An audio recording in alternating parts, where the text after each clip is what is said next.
Milan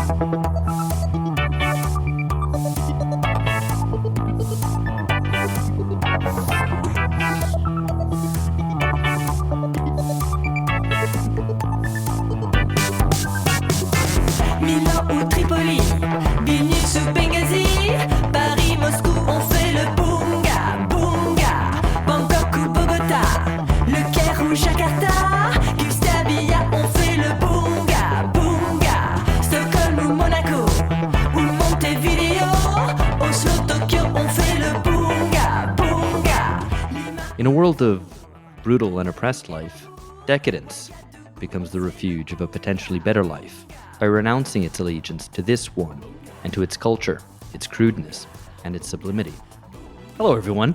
Welcome to BungaCast, the global politics podcast at the end of history. You may also know us as Aufhebunga Bunga, and this is our 500th episode. Please applaud. Not these people here. I can get the machine to do that. Look. Very good. AI. Yeah. No limits. No, that was just my very limited human intelligence downloading an MP3.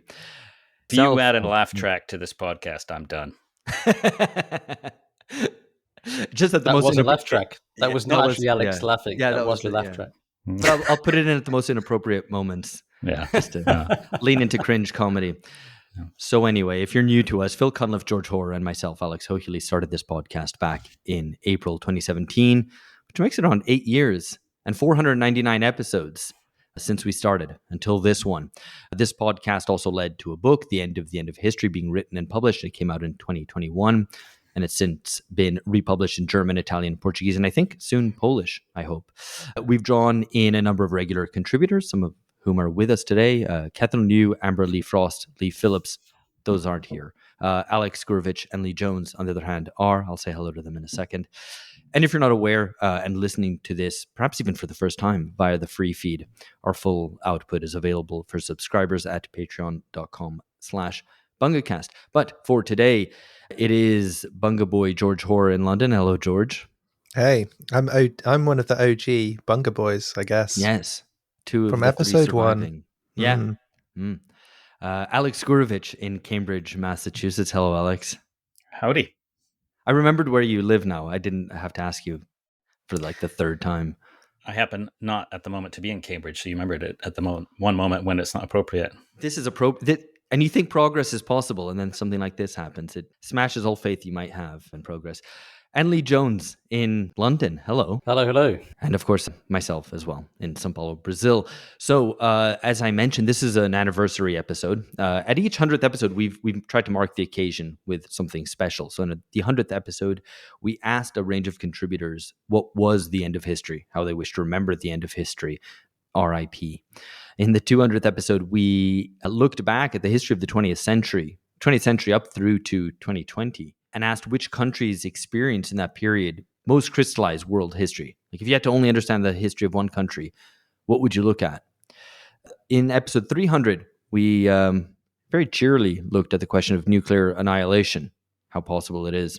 And in the 400th episode, we asked what the political oppositions of the next decade would be. And in a way, today in the 500th episode, we're extending some of that discussion. We're specifically discussing decline or decay. Just to give a brief introduction before we all start talking, I talk a lot less. I think it's easier to agree on what the features of decline are than to arrive at a conceptualization that we can all agree on. Maybe us four can agree on one, but in society at large, in the discussions of these questions, it's probably impossible to reach consensus, and that probably isn't desirable either. But the features of it, I think, are perhaps increasingly of a consensus, or at least there's enough of a body of people who hold to this. So, you have economic decline, low productivity growth, the failure of capital to generalize wealth. There's obvious political fractures and withered state capacities, a social landscape of increasing unevenness. So you have high inequality, crumbling built environments, and also high-tech innovations of probably somewhat dubious benefit. We were just discussing before recording robot soldiers and that kind of thing. These innovations often directed to surveillance and control rather than ameliorating life in any way. So across the West, there's a lot of indicators which I think are pointing downwards. and that's either in relative terms or even in absolute terms. It's a major reversal of the post-war history of the 20th century and the modernization that took hold both in the core and in large parts of the periphery. So there's this process of decay, of decline, but also decay of political and economic institutions, of a whole order or regime, of the neoliberal order, if you want to put a name to it. So it's a lot of endings, but as we've tried to identify on this podcast, new beginnings, there aren't that many of them, or the new beginnings are halting at best. I think politics itself is increasingly a battle over decline. Populists of various sorts, whether on the right or the left, are all keen to register this downward tendency, though they seize on different elements of it. Centrist technocrats, meanwhile, I think, could be identified by their attempt to deny this fact or to insist that nothing can really change. And I think even the intellectual stances associated with something like Silicon Valley overlords try to address decline as well, though probably for them the disease of high-tech oligarchy is actually the solution rather than the cure. We're also, at this point, I should mention, 6 months into the second Trump administration, which has promised to reverse decline nationally and in a way adapt to it internationally. And this has delivered quite a bit of disruption so far, but not much forward movement. So I guess decline or decay also means a certain sense of stagnation or being stuck. But we're going to explore all this in just a second as we go through this. We also want to discuss what the stakes are in such a debate. What are the stakes in saying that it's decline or decay, and how we might even respond to it? The quote at the start, which I pretentiously decided to begin this episode with, was from Theodor Adorno. And he suggests that we embrace decay because the old world is gone. But that isn't much of a politics, I don't think. So let's see if we can make at least some small steps beyond that today. So we're going to discuss 4 principal questions. One, what it means to use decay or decline to describe our moment or era. How we can put this in relation to neoliberalism, the decay of neoliberalism, but also the non-death of neoliberalism. Its intellectual destitution, its practical weakening, but also its mutation and perpetuation. Thirdly, how this all relates to the decline of a unipolar world under total US hegemony and the decay of the liberal globalist order. And then finally, the democratic question, which we have discussed so much on this podcast, but we shouldn't ignore today either. Just to let you know, we're basing ourselves in part on a couple of readings, which in case we refer to them, they're found in the show notes at the bottom. So you can look those up if you wish. So I will try to talk a little bit less now. The introduction's done. And I want to put to everyone, and maybe I'll go to George first, what it means to discuss our era in terms of decay or decline. What does it mean and what are the stakes of it? Yeah, I think the first thing that I think it is important that to recognize it captures some of this profound pessimism of the moment. We live in a very negative age, one that sees itself increasingly as on the brink of environmental collapse, on the brink of perhaps civil war in Britain, and to group a lot of these kind of everyday kind of concerns that people might have under this barrier of decline or decay is, it is referencing a previously better history. Things used to be not quite so kind of decayed or declined or not quite so shabby. And Phil, already mentioned, but in a recent piece of his, and we'll link to this in the show notes, talks about graffitied and aged public transport, rubbish-strewn streets in towns with boarded up shop fronts, a supposedly National Health Service advertising its amenities in multiple foreign languages. And this is obviously about the UK. But I think it's, worth linking this idea of decline and decay to the framing of this podcast, the end of history. So this is a double negative.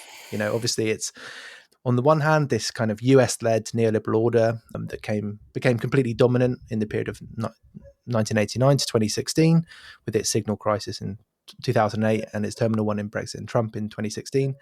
This is over, but it was not replaced by a new kind of capital H history with political forces that can create new projects and new forms of society, but instead collapsed under the weight of its own internal contradictions. Therefore, there is this, I think, very good reason for us to frame things in terms of, it's not a dialectic of renewal or of replacement, but one of decay or internal falling away that is what I think we need to explain why it happened. What's the root cause of this, and how do we arrest it, and also what can it lead to? Is it going to constitute any forces that can eventually replace it, or is it just things are just going to get shittified ad nauseum until there's like literally nothing left. So yeah, maybe it's a bit of a downbeat note or framing of the 500th episode, but I think it's important to take this seriously and to work out what are its consequences and its causes. Yeah, no, I think that's right. And I want to ask, I guess, what if we look back at the past, well, let's take the past 8 years since we started this podcast, kind of how fast change has been. Because, when you have a period of very rapid change, you might describe it as a revolutionary moment, or if it's something which is unconscious, right? Or there's no kind of ideology guiding an attempt to master the process of historical change, then you would describe that as decadence, right? As the decay of an order. And that's, I think, what we're struck with. And Lee has written a very good kind of summary on this, trying to itemize and explain what the features of decay actually are and why it is decay and not something else. I guess the question is, maybe this is a bit awkward, but is it stagnation or decay? Because on the one hand, we're kind of going, well, we feel so stuck. We're still so stuck, but things have accelerated in a very downward direction pretty quickly in terms of whether it's, the examples that George just gave in terms of, the built environment, what cities look like, things just getting worse, or indeed in the structures of international affairs, which are themselves decaying as well, or whatever it might be, right? So, maybe to phrase the question a different way, is it stagnation or is it accelerated decay? Well, stagnation would be better than what we've got now, because stagnation means things are basically flatlining, whereas decay is things falling apart. And if you think back to the early days of the podcast, the kind of one of the catchphrases was "what comes next." The idea that liberalism is falling apart and something else is going to come in its place. And I don't think that we would say that anymore. And I have argued that decay is the dominant political force of our era because it's crumbling. The entire order of late liberalism is crumbling, from the geopolitical system down to domestic political regimes, right down to the quality of the public realm. As George says, potholes, political decay expressing itself in physical decay, and a decay, as we've talked about many times, of authority, where liberal elites no longer command the authority, the loyalty or the deference of many of their subjects or their hitherto subordinate states. And it is this sense of things crumbling and falling apart. It's not the static situation implied by stagnation. And I do prefer decay to decline, because decline just suggests a shrinking or diminution. It doesn't capture that sense of things falling apart, the sense of being unable to hold. Decline can also be relative. So if we think back to the 1970s, the United States power, its economic supremacy was declining relative to Japan or the European community, but actually still within a basically robust hegemonic order. And also, I think declinism is an age-old whinge, right? You can go back to the Greeks and you can find people say, oh, it's not like it used to be in the past. And it's often based on delusions of past grandeur. And I don't think that captures the very specific and decisive ending of things that we are facing. It has, as you said in your introductory comments, Alex, it can be an effort to halt or reverse decay. That can be elites, like centrist elites like Keir Starmer in the UK, for example. He was asked recently, do you think Britain's broken? And he said, no, I don't know how anyone could think that. Well, literally everyone thinks that, right? Or it can be, right-wing populists, make America great again. Right, we've declined, we need to be great again. Or the delusions of right-wing Brexiteers who said, we just need to escape from the cage of the EU and we can be great again and we can go back to our kind of imperial grandeur. And that's what I think a lot of people don't like about declinism, because it's harking back to a sense of the past. Whereas I think what we want to try and do on this podcast is to sketch out the contours of decay and be very, and as George says, take that incredibly seriously, because the decay is very real and it's very dangerous. And the question about what comes next is more urgent, but it's not clear that anything is going to come next. There is a real possibility that it just keeps decaying for quite a long time. So I want to come to Alex in just a second, but I want to build on something that was just said, which is the kind of mutually constitutive relationship of conservative declinism and progressive ostracism in the sense of kind of burying your head in the sand, because there is this long historical tradition of millennia of declinism, which can often, you can often point to that and go, well, that's always proved wrong, right? This sort of golden age and this nostalgia, this way that things appear much rosier in the past than they are now, because the past, of course, is somehow kind of bereft of all the contradictions and difficulties that we have at present. So you can always idealize it. And the progressive contemporary response is, well, things kind of naturally improve as you advance forward in time. And all these conservatives have always been wrong when they've talked about decline. And moreover, they're often talking about decline of their own civilization relative to some other, right? There's always this process of kind of othering decline, right? That it's not a kind of a universal experience, but it's the other guys getting their leg over you. And that's a kind of a problematic mutually constitutive relationship of conservative declinism and of progressives who take that and go, well, that's always wrong, so therefore any argument about decline today must be wrong. And the Keir Starmer example is perfect. I mean, that's just a perfect encapsulation from such a mediocrity of a politician.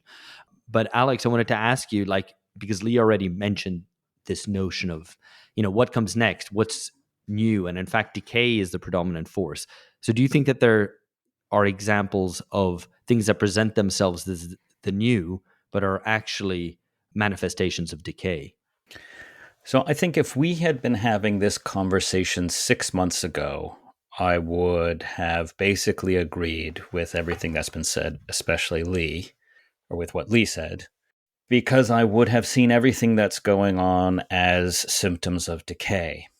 And in particular, I would have emphasized decay the way Lee does, because I think there's two meanings of decline, which we've been playing with. One is decline in the sense of, in like a normative sense, things were better in the past and now they're worse. But then there's decline just as the description of what's happened to the current order, just a neutral description of what's happened to the robustness, stability, vitality of a particular order over time.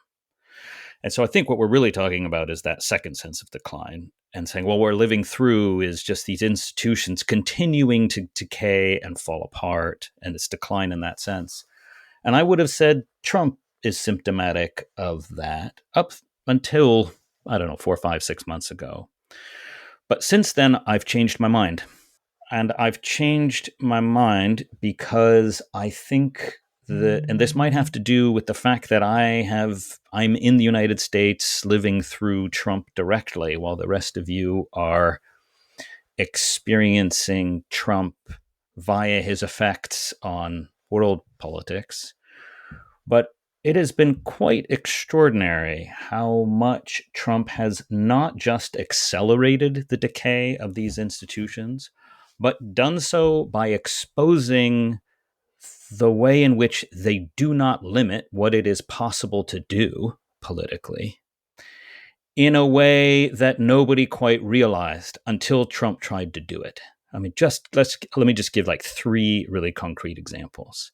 He has rewritten the rules of global geopolitics, the basic rules of the global economy, and the possibilities for activity on the domestic national stage, all at the same time. So forced everyone to confront the end or decline of NATO, which of course caused a total freak out in Europe, because Europe is still totally stagnant and sclerotic, that there was nobody there able to see it as the opportunity for Europe to recover control over its own political life rather than remain subordinate to the American security umbrella.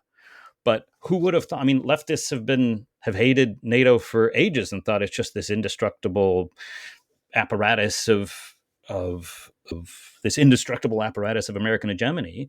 And Trump has struck the most serious blow to it in 50 years. Then look at the global trading regime.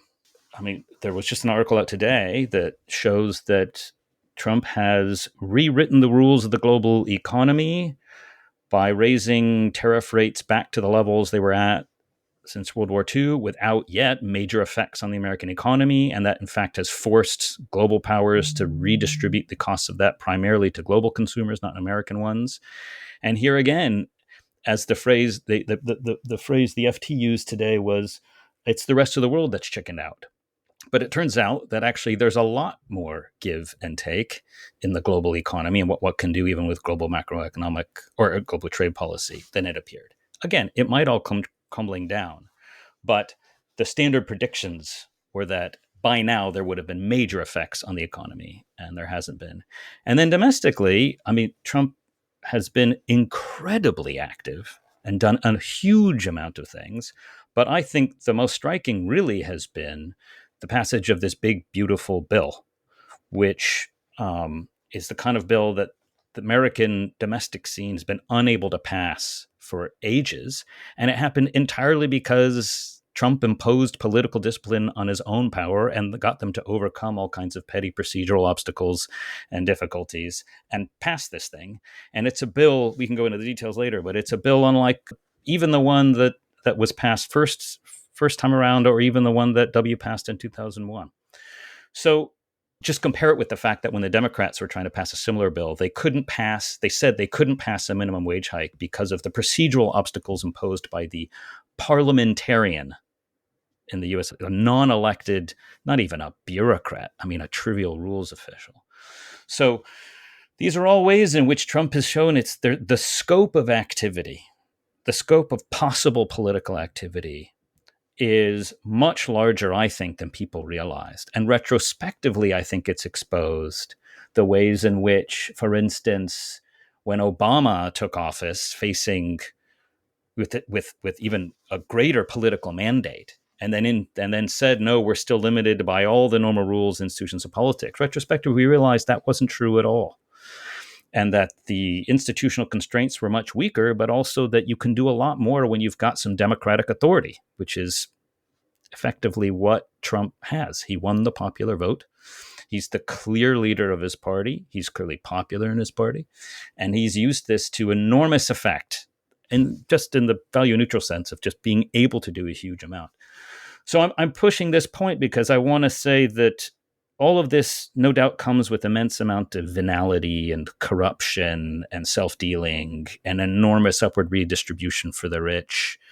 And there will be all kinds of evil involved, incredible extension of military spending and border patrol and horrible, domestic immigration enforcement and all these things that will have all kinds of qualities of a police state and so on. It's not a judgment about what's good or bad about the particular policies. I think it's just that alongside the decay, Trump is also alerting at least American national politics, but possibly other states, to the possibilities, what it is possible to do in the wake of these otherwise fragile and sclerotic institutions. So this is the first time in a while that I've thought we're not just dealing with decay, but with at least some incipient sense of the possibility for large-scale political action, at least one that isn't and that possibility somehow is linked to democratic authority rather than the global counterexample of China, which seems to be able to do immense things, but only because it's despotic and authoritarian. The trade-off until Trump, in my view, has been we can do massive big things, but only if we go the China despotic route, or we stay within our increasingly dying and decaying liberal institutions. Trump has many despotic, authoritarian features, but he can do what he's doing right now, in part because he has also democratic authority. He won an election, sees it as a mandate. It was a kind of mandate, and he's acting on it. I want to push back against that, but Lee, go ahead. No, so do I, because I agree with about half of what Alex has just said, particularly the parts about democratic authority and the fact that what has marked out Trump is his determination to do something for the people that elected him. That was what he did from day one. That was what all the executive orders were about, right? All the stuff that you elected me to do, I'm doing by scribbling on a piece of paper, right? So I think that does mark out what Trump is doing. And I think he has also, your third point, I fully agree with, he has shown in a way that must horrify, comparative government professors, that the institutions that are supposed to bind the hands of the American government don't really bind it very much at all, actually. And you can really push and stretch against those things and really expand the despotic authority of a democratically elected presidency, particularly when you have a highly politicized judiciary and an extremely supine Congress. So I agree with that aspect of things, but I would sort of encourage you not to go too far with abandoning the decay thesis, because I don't think it's true that Trump has rewritten geopolitics or rewritten the geoeconomic order or even rewritten domestic order. It's true that he's trying to crank the gears of the state to do certain things. But if you think about what he's doing, has he overturned NATO? No. He's shaking down Ukraine. He's shaking down the Western allies to try and get their defense spending to increase with some success. But it's not that the European states have said, okay, screw you, we'll have our own strategic autonomy. NATO still exists, but in a decayed form, because nobody now thinks of the US as a reliable hegemon or partner. That's decay. The geoeconomic order, there's no way that Trump is single-handedly remaking geoeconomic order, right? 90 deals in 90 days. He's got about 3 deals in 90 days. He's had to postpone. And as the markets like to say, Trump always chickens out. It's true to say that the sort of disastrous impact that many people were suggesting of these tariffs have not yet materialized, but that's because they haven't yet actually been imposed. He's backing down in all kinds of ways from what he proposed, and it's not a coherent agenda. So in that sense, he's contributing to the decay of neoliberalism. If we think about his domestic agenda, again, he's not contributing to a significant expansion of state capacity on the things that lots of his electors believe in.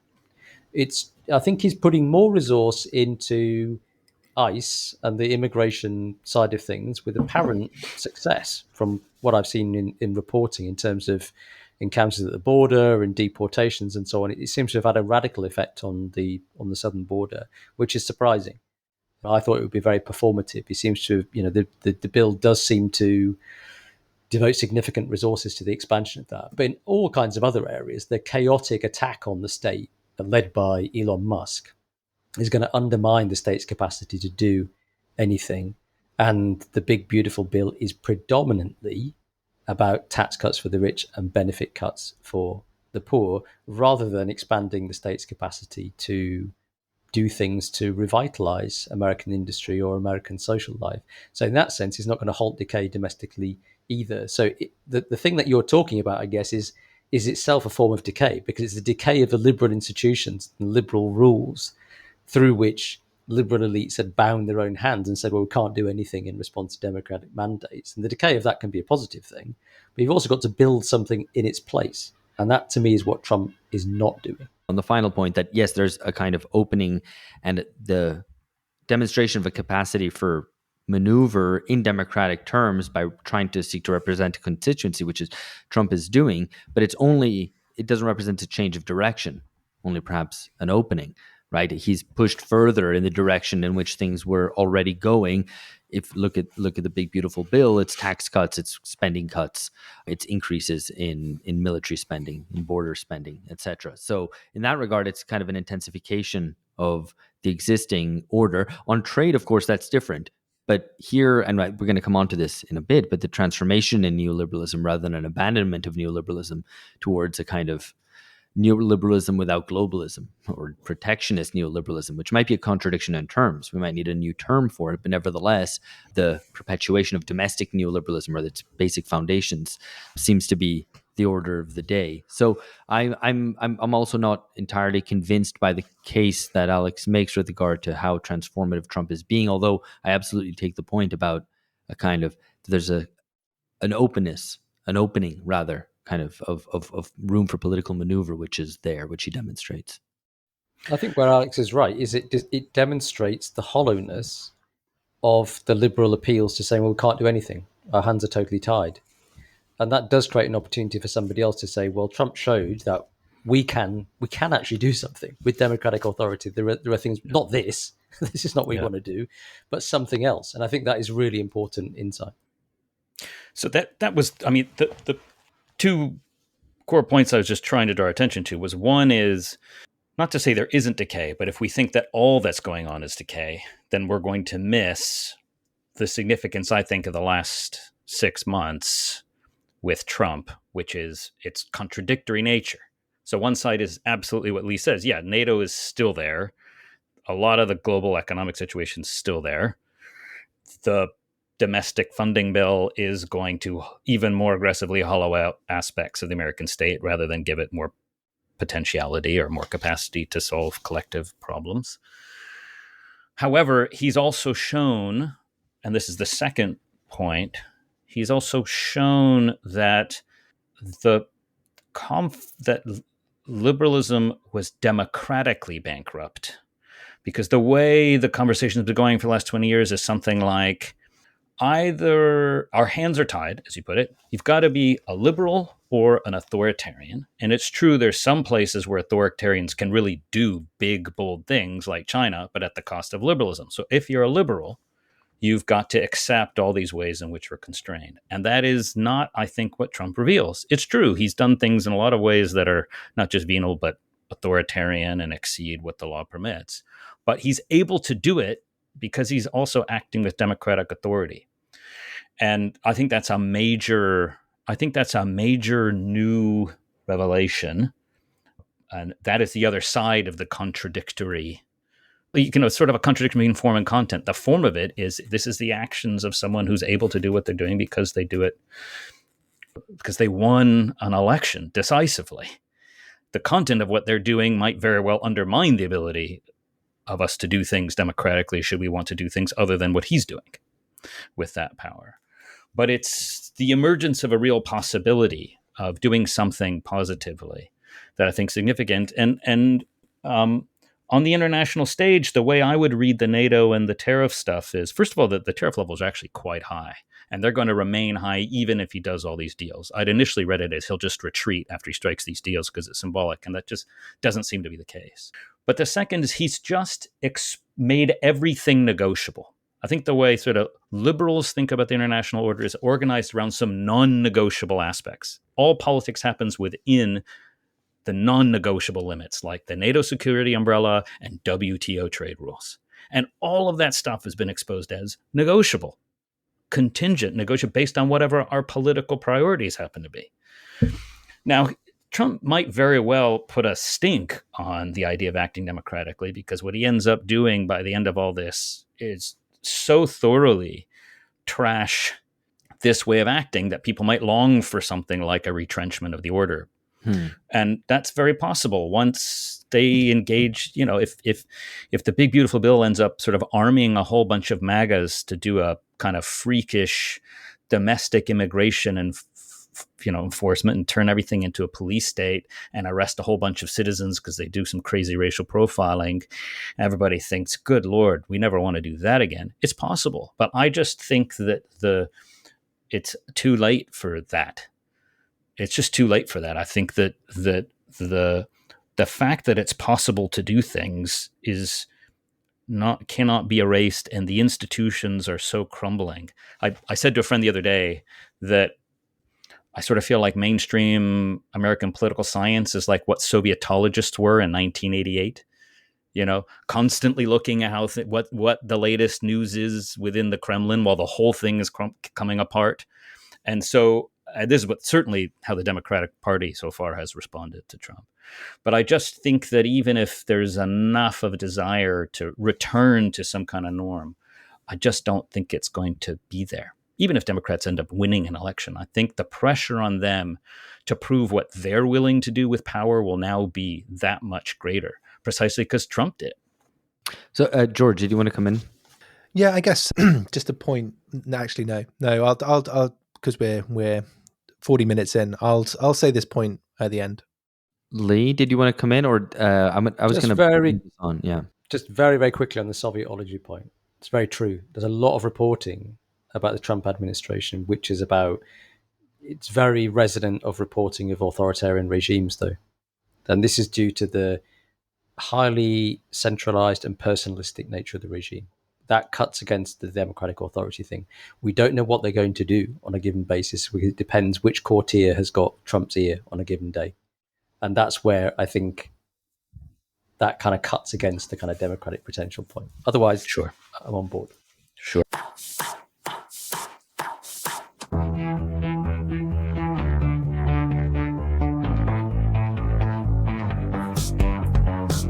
I wanted to push a little bit more at this question, I think suggested by Lee in a way, which is that in this period of the end of history, that things we have maybe identified as potentially something new have revealed themselves to only be symptoms of decay. I wonder if we could elaborate on what that is. And a way of kind of building up this question, I want to make reference to this essay by Perry Anderson, Regime Change in the West, which I would encourage people to read. He observes in that essay that the post-2008 world was rather different to what happened through the crisis of the 1930s and that of the 1970s, both of which led to regime change. Regime change, not as understood as imposed through violence by the West on peripheral nations, obviously, but a genuine kind of regime change within the West internally. And he observes that this didn't happen after 2008 because of an absence of alternative ideas waiting in the wings and the absence of oppositional political movements, be they radical or revolutionary. So, he notes that populism, which is the I guess, default opposition politics of the day, resembles fascism or communism, if we're to make an analogy with the 1930s, except that unlike those forces, populism today has no program. It only has opposition. And it opposes three things: inequality, oligarchy, and particularly political oligarchy, and three-factor mobility, which is in particular the movement of capital, and above all, the movement of people, that is migration. So there's these three things that populists have opposed, but they've been unsuccessful, he thinks, because on the one hand, the populist right has attacked only political oligarchy and factor mobility, particularly migration, whereas the left has attacked only inequality and political oligarchy, but not the third factor, which is factor mobility. So I'm actually, and Phil Cunliffe has written an interesting kind of response to this. Just a quote from it: the populist right remains too attached to business elites and neoliberal capitalist economics to remake the political economy of the neoliberal regime, while the populist left remains too attached to the professional middle classes and neoliberal cosmopolitanism to remake the politics of the regime. So that, of course, in that argument is suggestive that you need a populist unity of left and right somehow, which is able to, under the banner of the nation, able to kind of unify all those positions, attack all three pillars at once. And it's an intriguing proposition. But what I then trying to tie that together to the question which I started off here with, what are the false starts, I guess, of the past 8 years? Things that we perhaps identified as potentially something new, but which were mere symptoms of decay, or which perhaps genuinely were something new, but were defeated or defeated themselves. I think one thing which people at the time were very keen to suggest would change everything was COVID. Like, it's kind of helpful that it wasn't a political, well, maybe it was a political project, but it wasn't a straightforward, political agent. It was, here is this Deus Ex Machina, which will lead us to COVID communism or will destroy neoliberalism. I remember some discussions, not to be like I told you so, the I told you so guy, but I seem to recall saying at one point that I didn't think that this would smash neoliberalism, and my co-host at the time giving me a rather rough ride on that particular point. It seems like that was this is my memory of it. I mean, there's obviously, that was Phil, I'm making a face at George. But obviously it was recorded, and I might be misremembering, and my memory distorted in my own favor, which is completely possible and maybe even typical of. But yeah, I think that the reason why all of these false starts were false starts is because none of them solved this problem of, which in retrospect is clearer and clearer, of decay, of representation. Fundamentally, this was obviously the thing that populists were never very keen to do.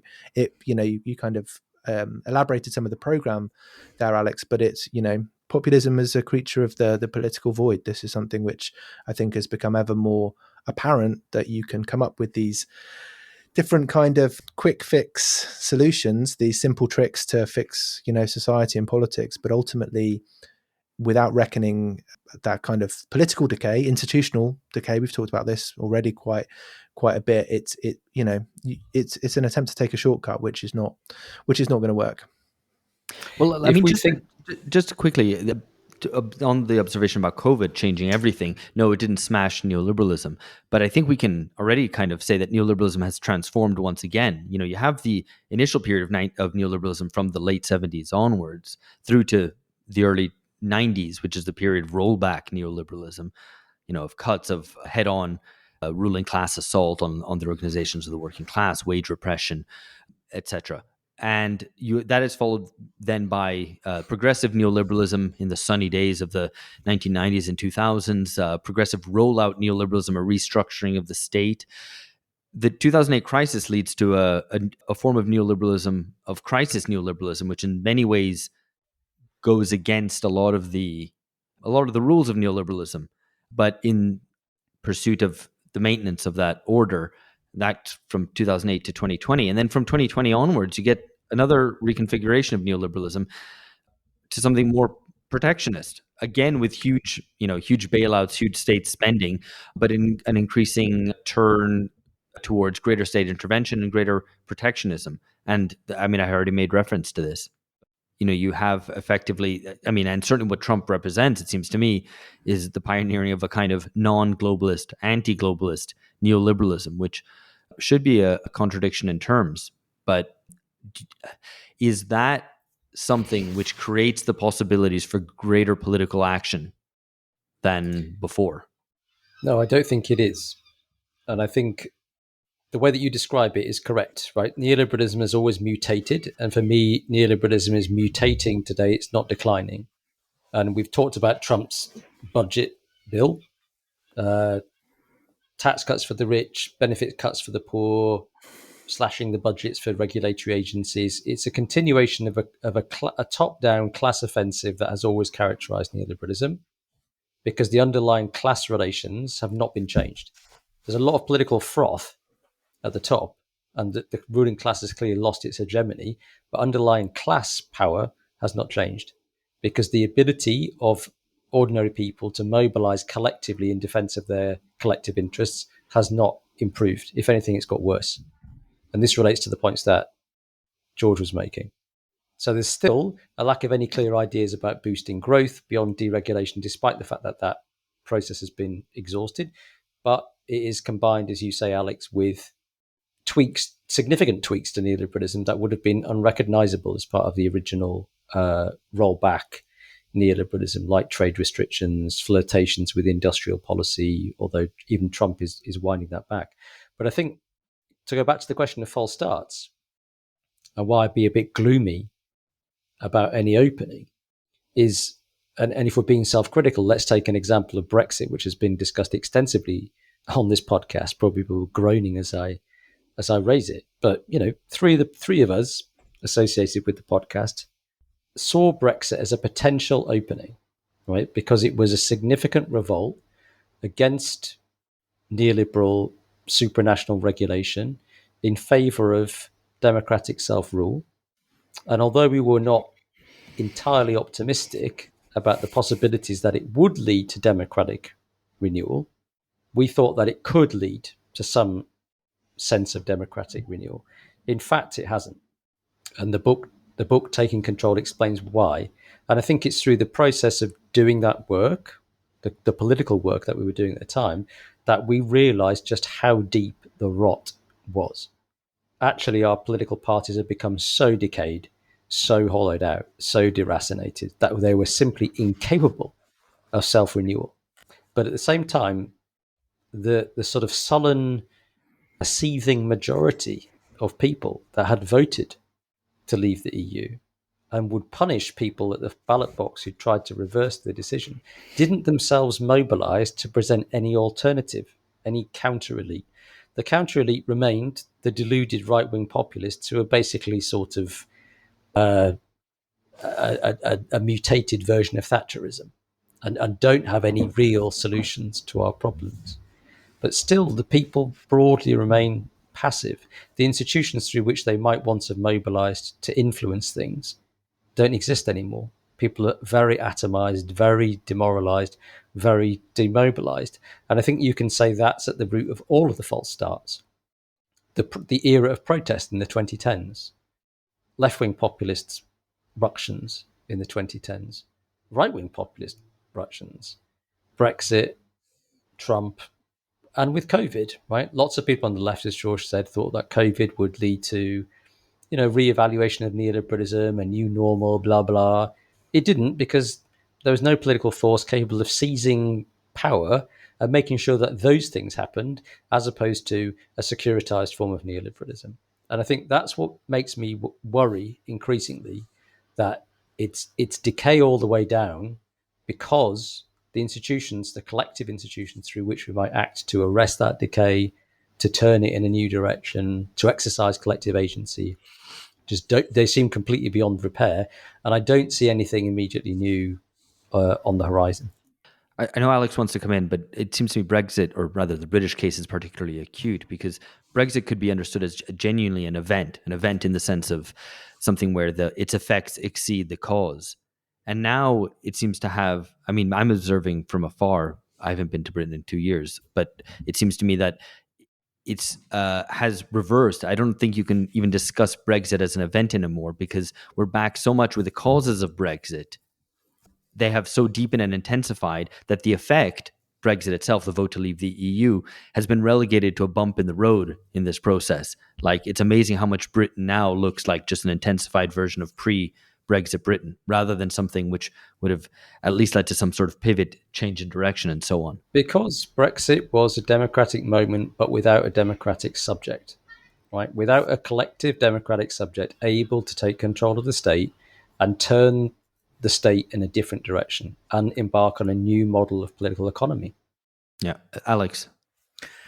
Yeah, this exchange, especially in light of how it started with Phil Cunliffe's response or exchange with Perry Anderson, really makes me think that in some way that the problem really is, as Lee states it, which is the problem of political representation, rather than just the problem of having the right form of kind of a national democratic program. Because if you think about Phil's summary and response to Perry Anderson, he says, well, there's just no political formation that does the three things all at once, which is criticize inequality, take on the oligarchs, and criticize factor mobility.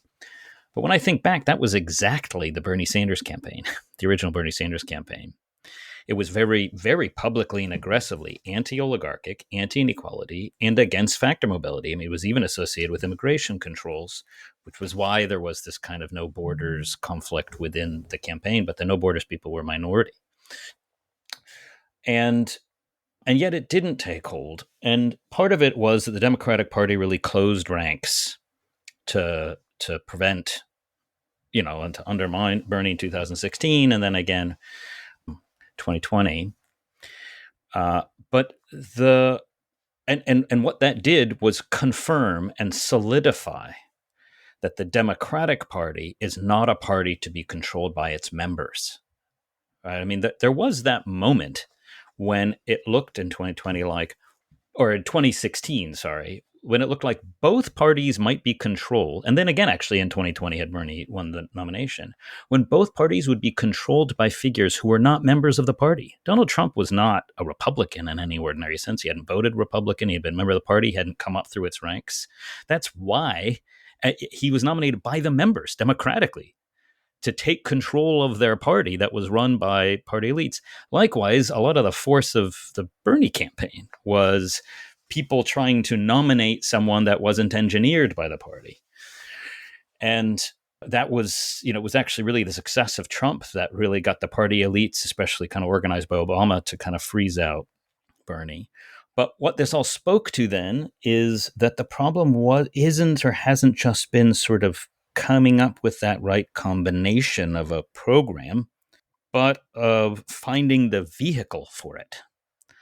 And it's so hard in the American context, unlike it seems other contexts, for a third party to develop on the national stage, in part because Republicans and Democrats have colluded to make it legally difficult to legally repress third parties on the national stage. That, in a way, the one thing that's still a little odd about the original Anderson essay and perhaps Phil's response is that it's still a bit focused on program. How do you getting the right ensemble of ideas together that a populist or a left populist or a national populist movement could get behind, rather than the distinct organizational question of how could you actually develop a party and a group of representatives that credibly can claim to represent that program. So the problem is not just having some ideas, but being genuine and credible representatives of it, such that once in power, people think you're going to do it.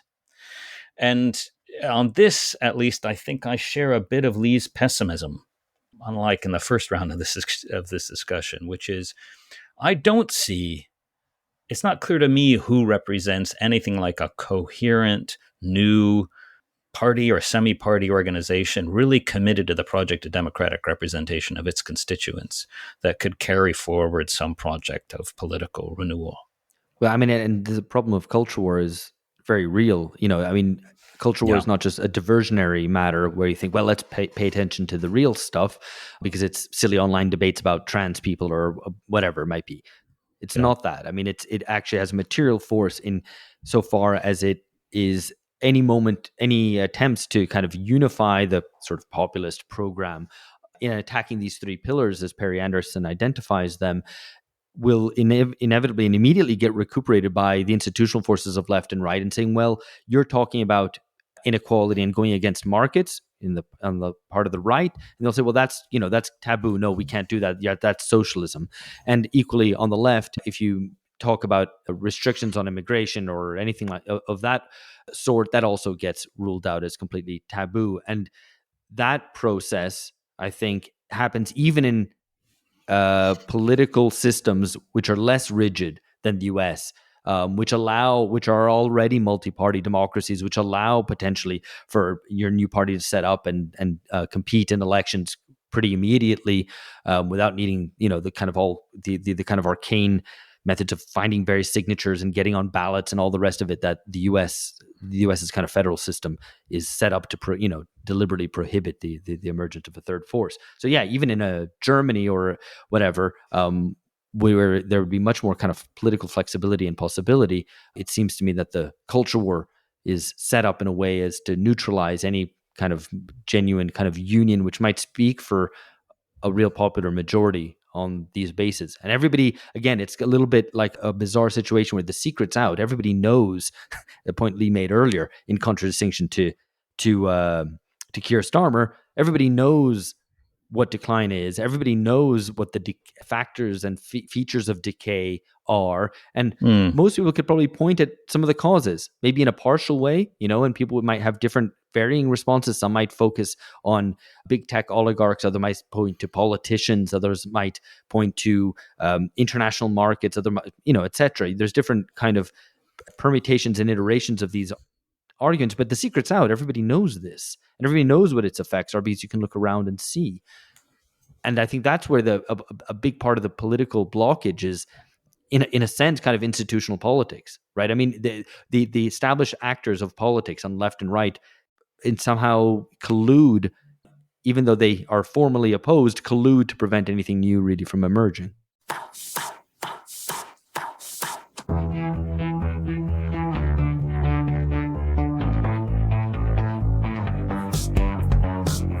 So there's, in discussing decline and decay, there's as I think I alluded to in my introduction, there's a tendency to kind of geopoliticize these questions.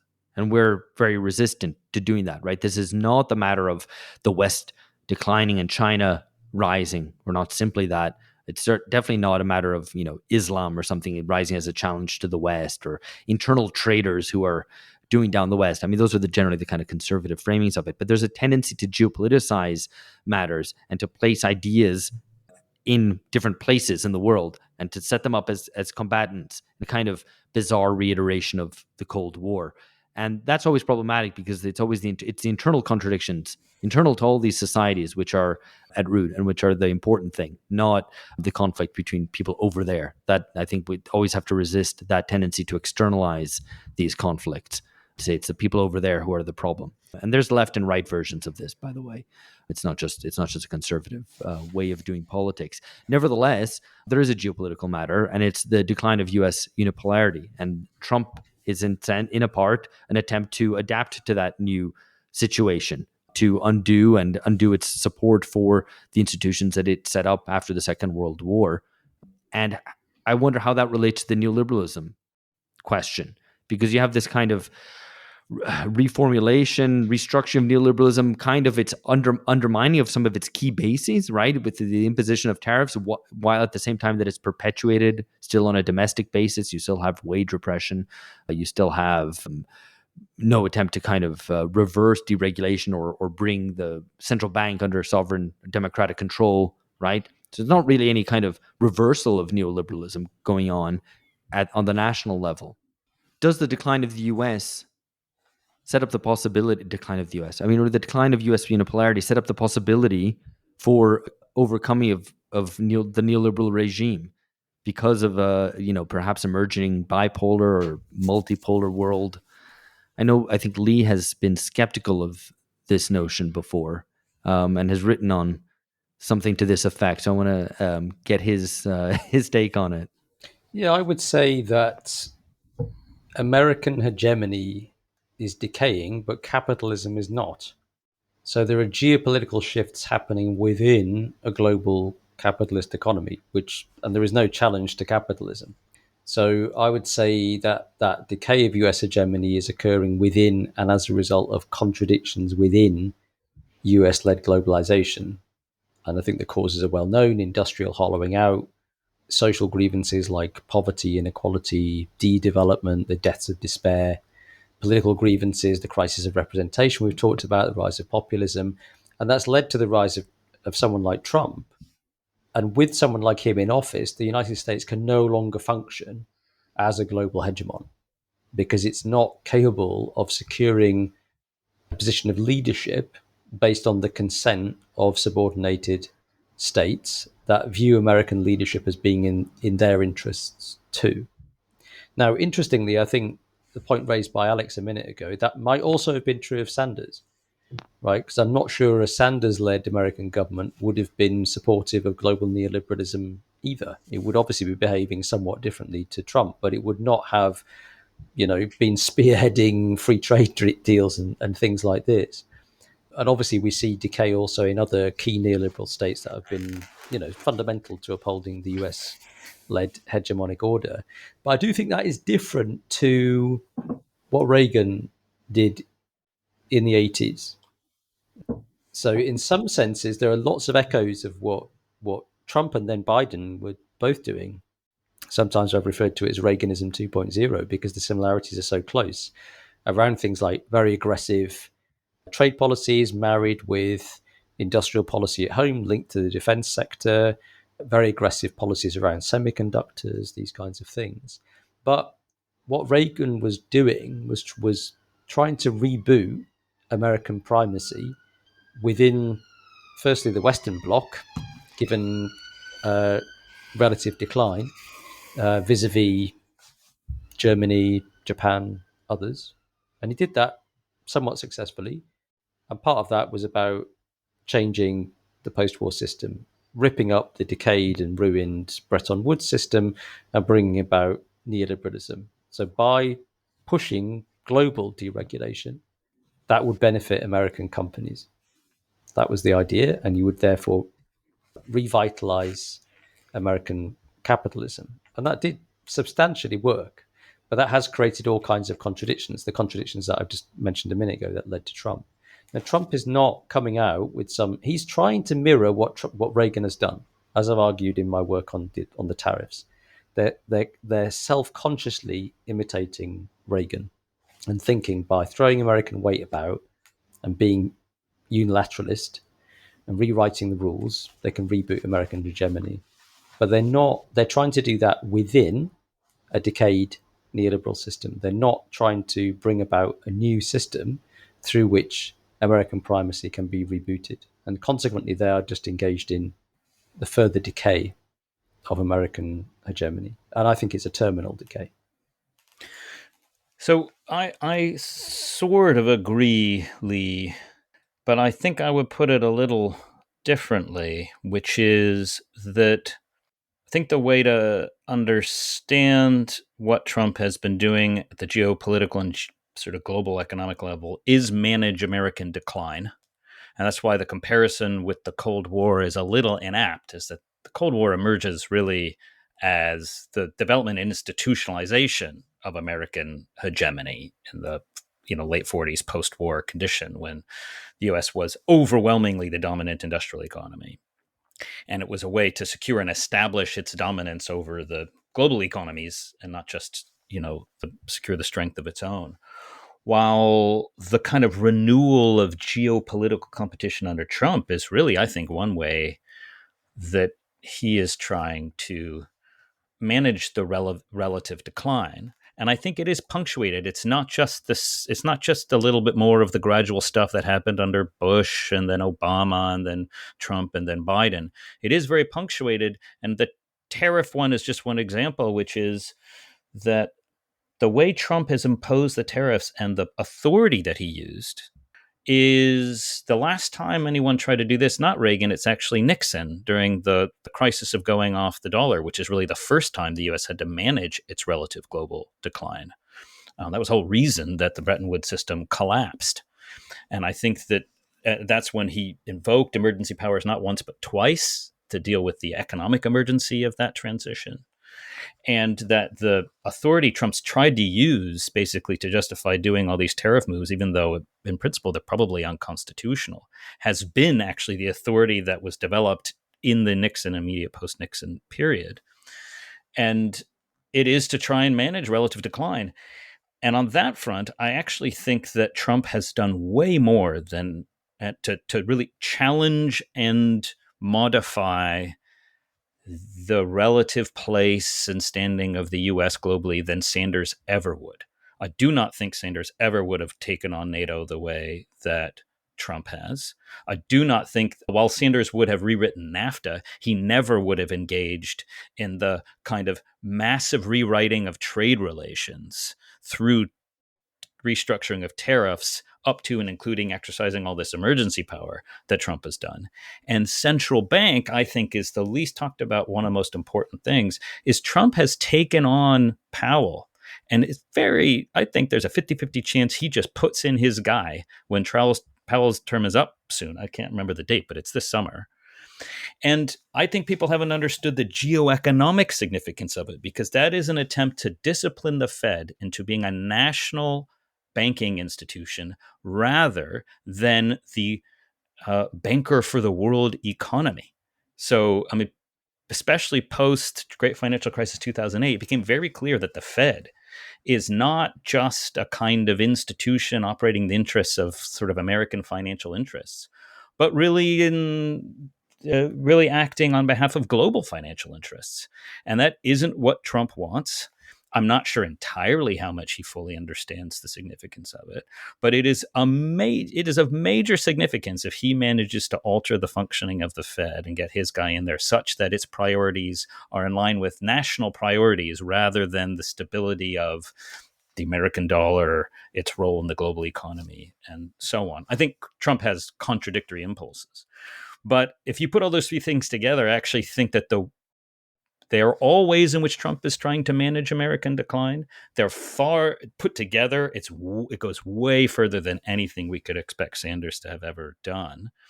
And that's, in a way, kind of an unfortunate thing, because it tells us how much more impoverished it turns out the kind of mainstream left populist political imagination is than its right-wing version. This isn't defense, just my attempt at an objective political description. I agree with the Sanders point. I think on the Fed, though, this is another taco point, right? So Trump bashes Powell around a bit in public, but he always backs off. And this is precisely because of the contradictory point. So he wants the dollar to remain strong, and he wants to be able to run absurd and obscene fiscal deficits by selling American bonds to foreigners.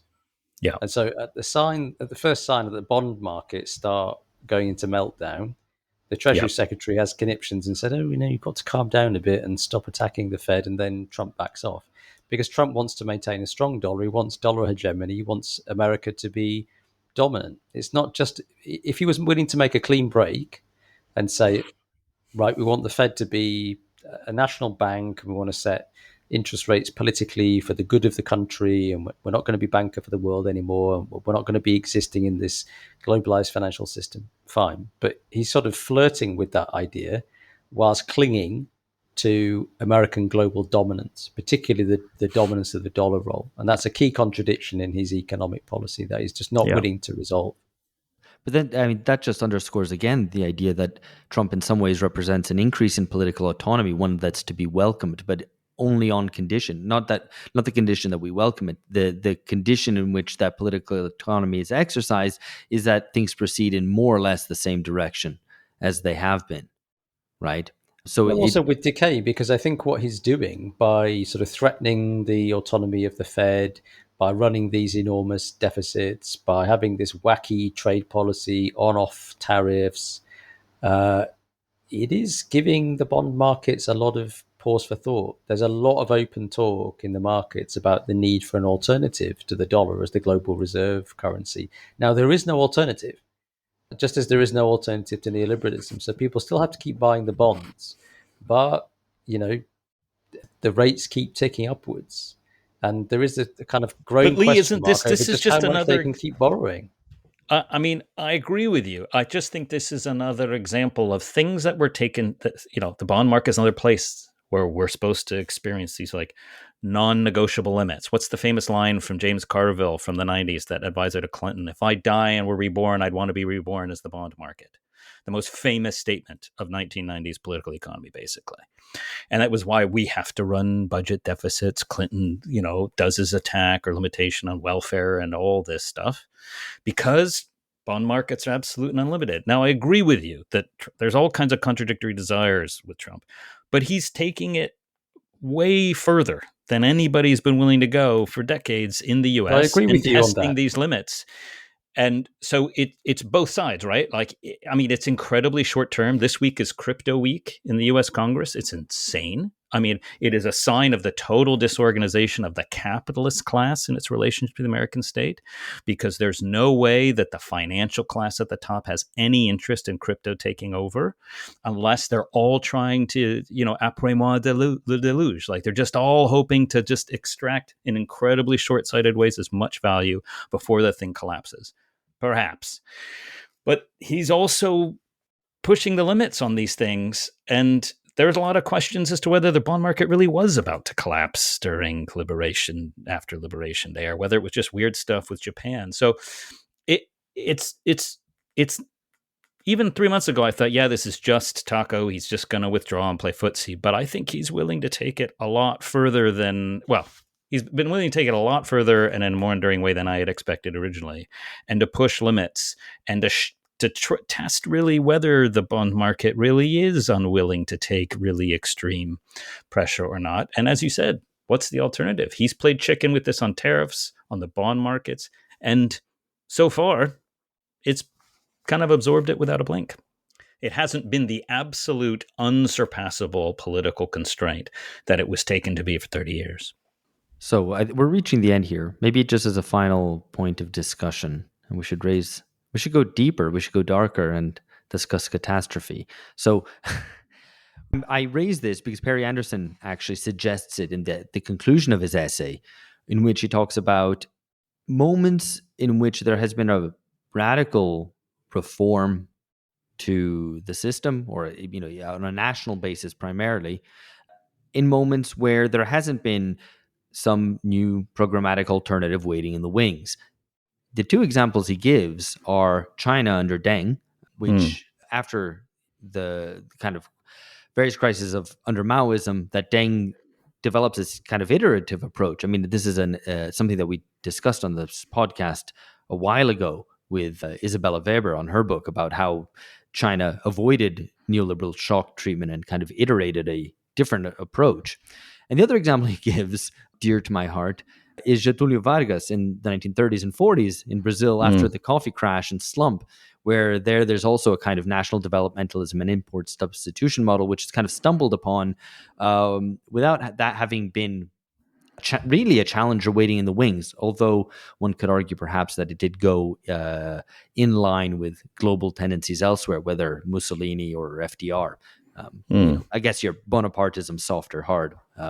Those were the options, and and Brazil iterated its form of corporatism. Anyway, the condition of all those was a catastrophe, right? Was a catastrophic crash, and of course, we're never kind of we can be the kind of typical Marxist and predict any number of future crashes, but at some point, one can expect it will happen. So I don't know if we want to speculate too much about that, and I'm certainly not inviting us to kind of draw up plans for for catastrophe day or something like that. But I wonder what you think maybe are the conditions for maybe an approach which isn't a programmatic one, but something which might be perhaps more iterative or kind of creatively organized on the spot. The other thing I should nod to with regard to catastrophe, just briefly, is that I think there is a kind of catastrophist reading, and maybe listeners will know that I'm a fan of Robert Kurtz, and to a certain extent some of the kind of value critic theorists on the kind of far left, who I think, other than the kind of thinking arranged around this podcast, is something which I think is at least kind of clear-sighted about our grave situation today and is worth reading. Robert Kurtz, who was, I think, particularly far-sighted because he foresaw the collapse of modernization already in 1990, and it's something that is not only still with us, but I think many people are only really realizing as a kind of fundamental reality today, 30 years on. Kurtz says, by bursting through the national framework, globalization makes not only the economic form of the bourgeois subject obsolete, but also its juridical and political form. With this, Enlightenment philosophy is historically finished. It makes no sense to invoke the idealism of bourgeois liberty once again, since for this kind of liberty, a space of emancipation no longer exists. That's a very catastrophic reading, one I'm sometimes kind of sympathetic to, because it's like I would love to avoid its conclusions and say, well, look, we just need to kind of refound national democracy in some way and defend bourgeois liberties, and we can then proceed from that basis. But I think there is a certain understanding where you go, well, modernity is finished, and globalization was the sort of coup de grace of it. Yeah, I'm very anti-catastrophist. I think the catastrophist reading, it kind of lets us off the hook. It says things are so bad, that we don't really. There's nothing that can be done. It's in some ways it's quite reactionary. It kind of posits that change will be kind of spectacular, but it's not. It's not a spectacular implosion. It's more and more potholes. It's more and more graffiti, and then that's why. And this discussion has definitely made me think that the right term to use is decay. It's not decline, as Alex was saying before, Alex G. It has that kind of normative dimension. It's not, you don't have to kind of say, make America great again. Decay is about internal coherence, kind of the constitution of things kind of breaking down. And I think it's important to also prefer it over crisis, because that old kind of cliche that you've got opportunity and danger together, well, I mean, in some ways it's more pessimistic, actually it's just is more pessimistic than talking about crisis, because that opportunity comes from, as we've kind of been saying, from having that political force that can make some alternative suggestions or put forward its kind of collective project. So I think that kind of catastrophist reading is demobilizing, whereas decay is like, yeah, I mean, it is up to us ultimately to kind of do the long slog, quite boring work to reverse this. I mean, there's no one else is going to do it for us. There's no virus waiting in the wings. It's a kind of, realist perhaps is the way to put it, and pessimistic maybe, but it's not. Things are not as straightforward, as easy as a catastrophe, because that's like, we're all fucked, so might as well just do whatever. It's like, well, things are going to get slowly worse and worse unless we do something about it, but it's not so, not that it's easy to do something about it, but it's, it's not this like environmental kind of doom and gloom. It's not this kind of, it's going to just be spectacular. It's much more boring than that. I strongly agree with that. We don't want to encourage paralysis and despair, although I've been, I suppose, quite gloomy. But I don't agree with Kurtz's statement. Maybe we should do a separate discussion on Kurtz. I don't quite understand why you are so taken with him, Alex, because from what I've read of his stuff, I just think he's completely wrong. When he says the juridical and political form of the national framework is obsolete, that sounds very 1990s to me. You know, it's what hyper-globalists were arguing, it's what their critics were hoping and fearing in the 1990s. And I think, you know, as we discussed with Wolfgang Streeck recently, that's not true. We got stuck on the way to global governance. We got halfway there with a transnational networked form of neoliberal governance that nonetheless left national forms substantially intact and yet hollowed out and de-democratized. The EU being the most obvious form, but there are many other examples of this. And that does leave a form, the national juridical and political form, within which people are now rebelling and demanding political accountability and change. And that is what creates the remnants of that form, however attenuated and hollowed out they are.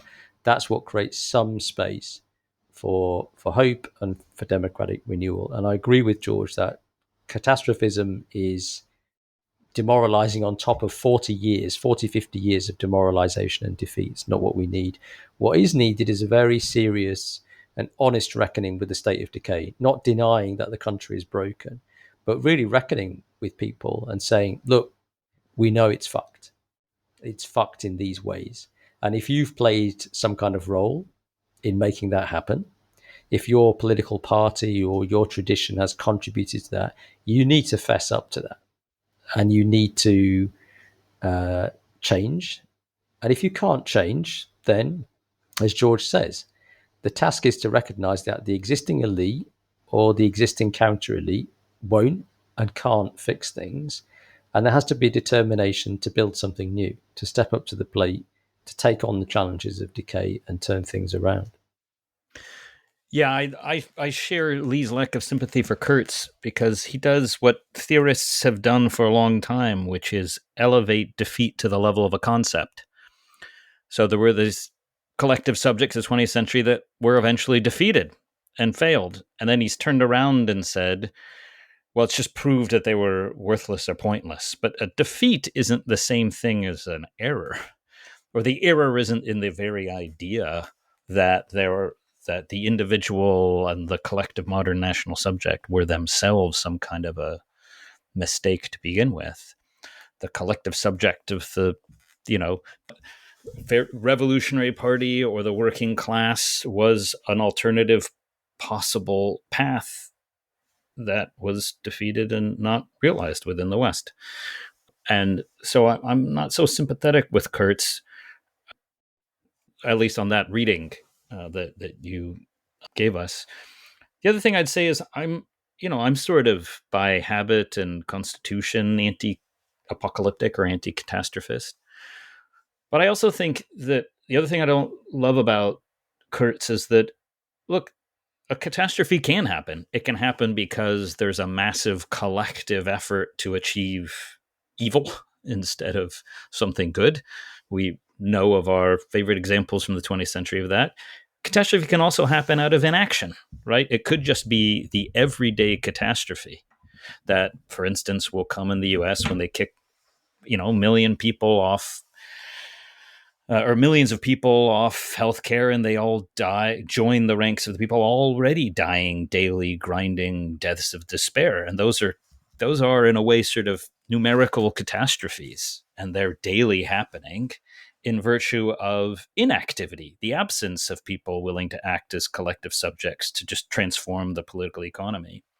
So in some ways, the other reason I'm a little bit constitutively anti-catastrophist is that while at least a lot of catastrophism claims to be warning us about something that's going to take place and to be especially alert to reality, I think it misses like all of the daily horrors and nightmares that made people critics of capitalism in the first place without being sort of harbingers of despair and therefore hopelessness and passivity. So this is very important, I think. The catastrophism, and this goes for Kurtz, but certainly would be my reading of it, and or indeed my kind of take, which is that catastrophe, firstly, is not an event, and it's not something that is going to happen. It's the apocalypse that is on the horizon, which I agree is very often demobilizing, or at any rate will freeze you in your steps. So that's not something we'd want to encourage at all. But it's also the opposite. I mean, it's the point about catastrophism, and we did an episode with Julian Fiotti at the beginning of 2024, I think it was, on this specifically, which is that it's important to understand the catastrophe has already happened, that we live in a post-catastrophic world. And that dialogues very closely with the citation that I started this episode with about embracing decay, because that can be a process of hopefulness, because we have to start rebuilding. The catastrophe has already happened. And whether that is the hopes that were still held and in place in the 1920s and were then defeated by fascism, or indeed the defeat of the working class at the end of the 1980s, the defeat indeed of modernization and the hopes of catch-up development for the whole world. So viewed from the perspective of Brazil and from, I think, probably a lot of the periphery and semi-periphery, the catastrophe has already happened, right? That the prospects for development, for modernization have been quashed. And so we have to kind of rethink politics again. So I think that's the spirit in which I raise it, not as a sort of impending apocalypse or some eco-doom, but to understand the depth of our crisis coldly and rationally, and to be realistic about where we are and how we might start rebuilding the possibilities for politics, not to kind of cower from our situation. We now know the task. We've got the next 500 episodes. We can address it. Well, I mean, as I said, said, this is to George's consternation. Last time I said this, I'm going to repeat it. This is a self-abolishing project. If we can Aufhebunga Bunga, right? If we can overcome the age of Bunga Bunga, there'll be no more need for this podcast. Maybe we have to set up some other form of discussion related to the tasks at hand in that age. But nevertheless, we're still stuck in the age of Bunga Bunga and seeking to overcome it. So hopefully it won't take us 500 episodes, but we'll see how we go. Thank you for being with us. Thanks, Alex. Thanks, Lee. We look forward to your comments on this. This is our kind of 500th anniversary episode. Well, George is going to correct me again, and it's not 500 years, it's just 500 episodes. It's 500th episode. Might feel like it.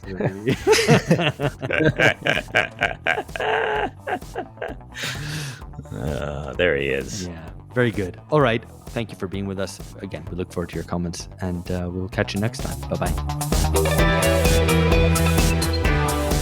However, there was a sparrow in the building. So it's just flying around while people were trying to does that have give Russophobic commentary on how awful Russia is and how uncivilized they are. Does that have some symbolic weight? Is it like a crow? I was wondering, like sparrow, is it? Isn't that the name? Isn't it like one of these Cold War names for spies? Right. Did Mao get rid of them all? I thought that was the... Yeah, that's what happens when you put a bounty on sparrows. Be careful what you wish for. Maybe that's what they needed to do in Poland in this instance. We should crack on though if we have instead of Krakow time pressures. Nice. I still think air conditioning is a moral failing, but I know I'm increasingly isolated in that position. Air conditioning is the pinnacle of human civilization, not liberalism. Do I have to choose? That's very much spoken by. It's very clear you have to choose. Okay, well, I'll go with the aircon. But as long as the Americans aren't in charge anymore, because they cannot be trusted to use it. Let's get focused here.